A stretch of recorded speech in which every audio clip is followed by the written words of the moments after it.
Okay, g'day Toby. It's Brendan here from A Tinkers Cuss. I run a small knife sharpening and repair service in Yukai in northern New South Wales, and I've got a small tip for you. This one's easy to say but harder to do, and that's just do one thing at a time. Sounds easy. Sounds really easy, but look, it's taken me a long time to get used to doing it. A good example would be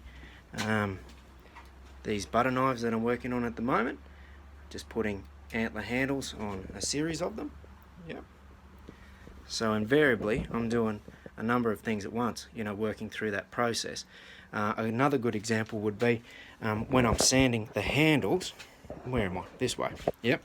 If I'm going to change the belt on my linisher, yep, put the knife down before I change the belt.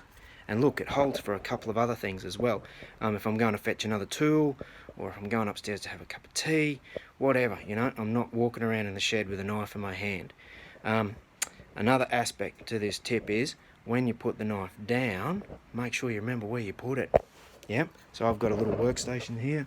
Yep, so that's where I put it.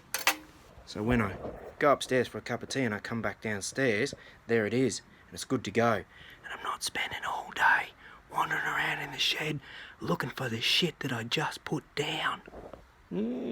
Yep, righto. Quick, easy, simple tip, easy to say, hard to do. Good on you, Tobe. Loving the series, mate. See ya.